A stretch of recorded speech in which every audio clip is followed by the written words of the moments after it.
To e-file a detainer warrant. First, log into your account.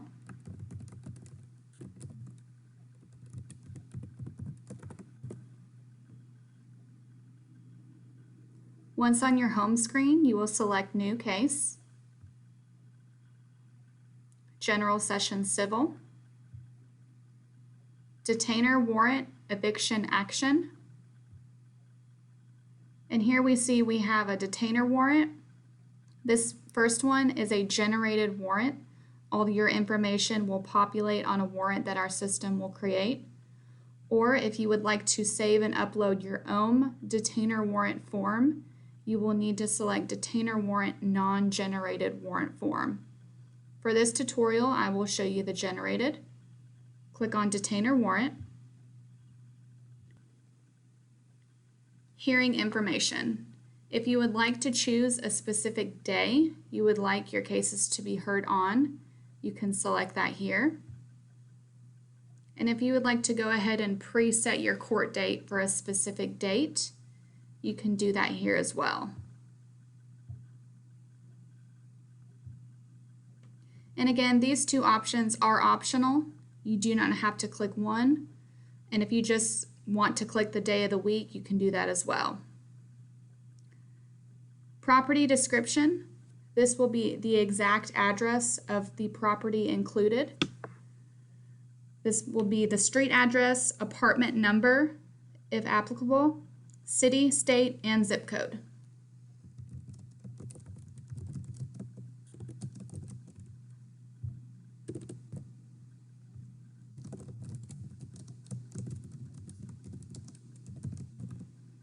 Claim amount.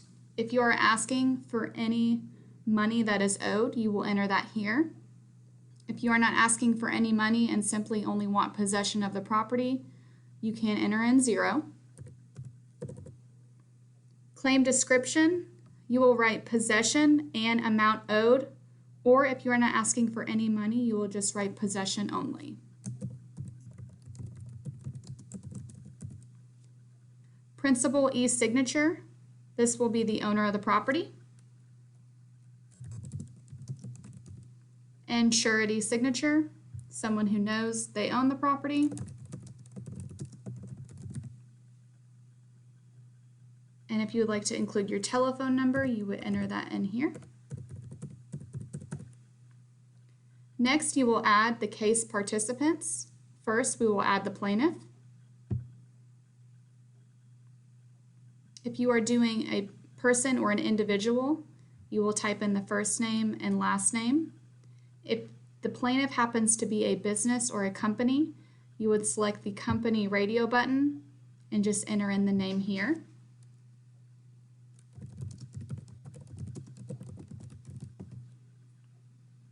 If you would like to include the address for the plaintiff, you're more than welcome to do so in these fields right here. Otherwise, you can select unknown address because you as the attorney, we will have your address on file.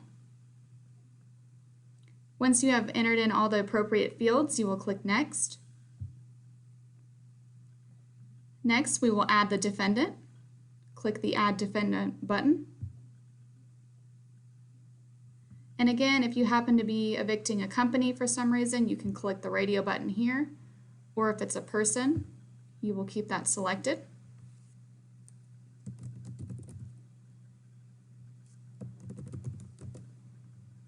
Phone number if you have it.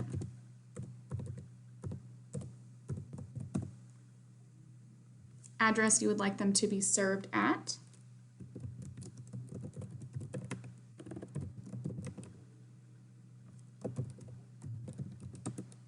Make sure you select your appropriate county where you need them served at. If the defendant has an attorney that you are aware of, you can add that here. Type in their last name and their bar number. Or if the defendant has any kind of aliases or maybe they're doing business as, you can select that information here as well. Once you have entered in all your fields, you will click Next. If you need to add another defendant, you can click the Add Defendant again. If you want to verify what you have entered in for each party, you can click on the plus sign, and here we have the attorney information, and this is the defendant's address and information. If you need to remove and start over for any reason, you can do that here.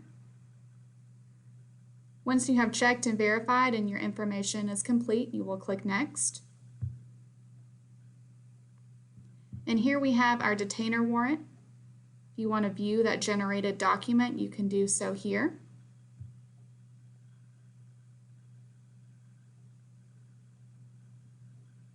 So this is our generated document for a detainer warrant. It has all the appropriate information that you had filled out.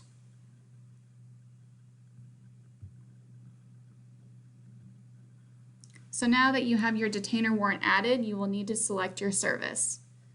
First, go to your document category, select Service Warrants.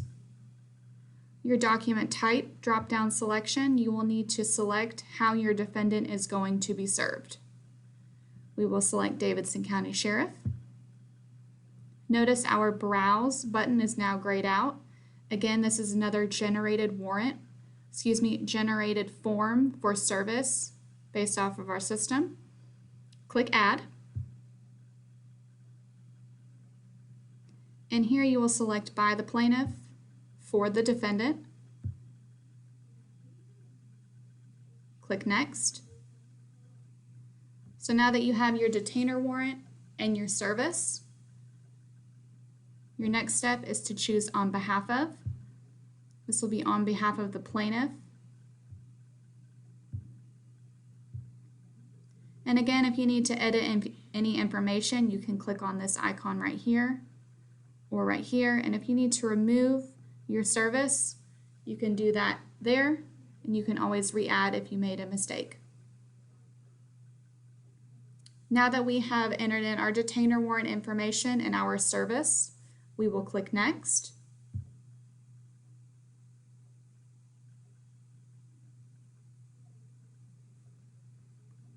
And here we're on our Review and Submit filing. We have our filing fee of $127.75.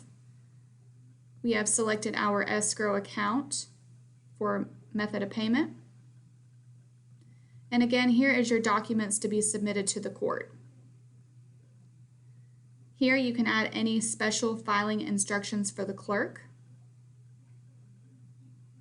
Once all of that is complete, you will hit Submit the Filing, hit OK. Your warrant has now been submitted to the clerk's office.